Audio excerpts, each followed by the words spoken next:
All right, people. Now we are about to start our first formal essay. It is for the end of this unit. We just finished Anthem yesterday, and now you've got to write your essay. Now you're going to work in small groups for these, and we'll go through that in a little while. But first, I need you to take notes on all this information. I'm going to go through the reminders and rules that you need to make sure your essay follows. And then also, I'm going to show you the steps and the outline. Every single thing that you see on the screen, you need to write down. All right, Anthem Final Essay, formal writing reminders. Now, these are the things that you need to remember to not do or to do in each paragraph. Number one, no slang or informal language. Okay, that means even words like a lot, that is informal language. Contractions, which is the next bullet as well. Those are all types of informal language. Do not use any of that. Next, make sure you indent all of your paragraphs.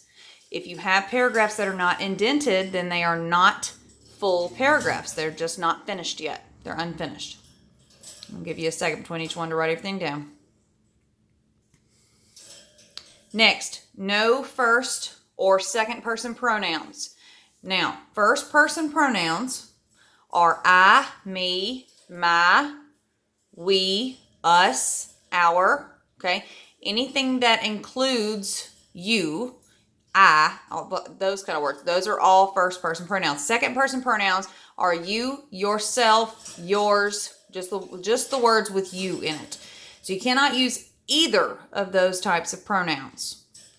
You can use third person pronouns. He, she, him, it, her, his, they, them. You can use those. Those are fine. Next, make sure you give your essay a title. Don't ever turn anything in without a title, but especially an essay. And that does not mean that you call it Anthem Essay. That is not a title. It needs to have a title just as a story would or anything else. Next, you must have a thesis statement. Now remember, your thesis statement should come at the end of paragraph 1, never at the beginning of paragraph 1. It'll be the very last sentence. The thesis statement should be one sentence, not multiple sentences, and it is going to be the response to the prompt. Whatever the prompt is asking you to discuss is what you will address in the thesis statement. Your paragraphs will follow your thesis statement in exact order, which we'll go over in a little while. Next, you must follow the outline provided. I'm going to show you that in a little bit. Never say, this is about, I will talk about, this essay or paragraph will, etc. Never, ever, ever do that. I know some of you are still in a bad habit of wanting to say, this paragraph is going to be about, or this essay is going to be about, things like that. You never say that. There is never a time in any type of writing for the rest of your life where you should say that.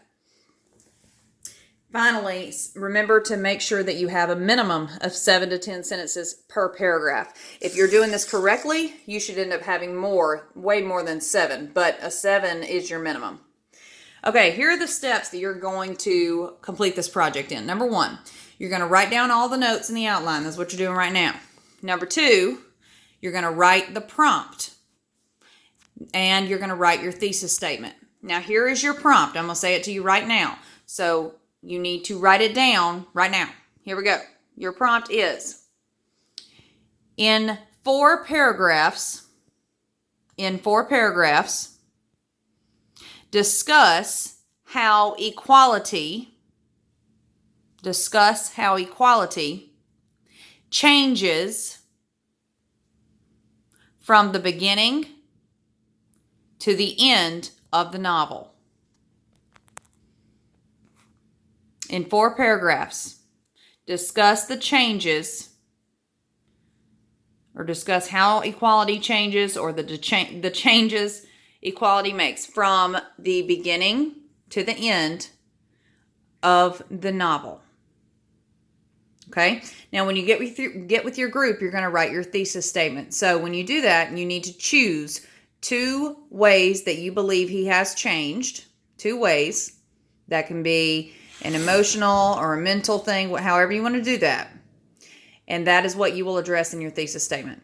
to do your thesis statement easily, take your prompt and make it a statement. So if your prompt is saying, discuss two things, blah, blah, blah, then your thesis statement can be as simple as the two ways that are most important that equality changed, or the two most important ways that equality has changed through the course or changes through the course of the novel are blank and blank. That's a very simple, basic thesis, but it will work. The next thing you're going to do is you're going to fill in the outline. I'll show you that in a second. And finally, of course, write the essay. Every single paragraph, after you write a paragraph, you need to check in with me. Every single time, no exceptions. All right, now, here is your outline. Okay, let me show you an overall view. This is what it looks like. Okay, it looks a lot more complicated than it is. It is not complicated. It's the same thing that you've done. So if you'll think back to the paragraph outlines that I gave you a while back, body paragraph 1 and body paragraph 2, that's exactly what they are. It's just those paragraph outlines, steel trap paragraph outlines.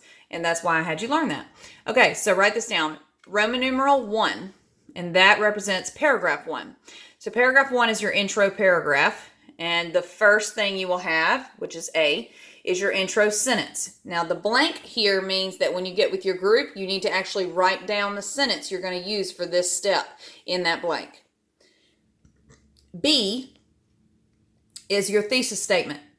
And again, you have a blank. It means you need to write your actual thesis statement with your group into that blank. Okay, I'm going to give you a minute to copy that down. Little bit's over here hissing. Little bit. Little bit. Don't be mean. Don't be ugly. Don't be ugly. Okay. Paragraph 2. Paragraph 2 is body paragraph 1. This is where you discuss topic 1. Topic 1 comes from your thesis statement, whatever the first change is that you say that equality makes. That's what you're going to put in the blank over there.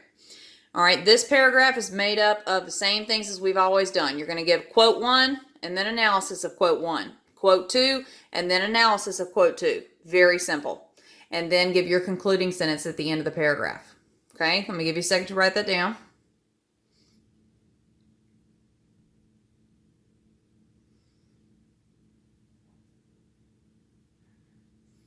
Okay, moving on to paragraph 3.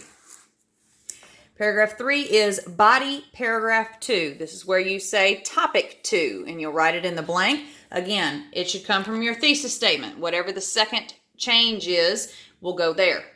And then the makeup of this paragraph is exactly the same as the one before it. Quote 1, analysis of quote 1. Quote 2, analysis of quote 2, concluding sentence.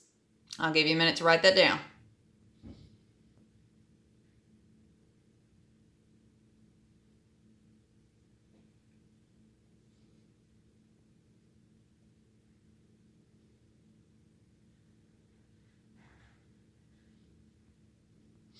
Finally, you have your conclusion paragraph. The first thing you're going to do is restate your thesis statement. Literally take your thesis, flip it around, and restate it. The only thing you cannot do is take your thesis statement from paragraph 1 and put it exactly the way it is and put it in paragraph 4 as well. Can't be identical. You're going to take the words and change them. After that, recap topic 1, recap topic 2, and then give your final analysis and your final statement. And that is it. It is not complicated. It's very, very easy. And you should not have any major issues with this.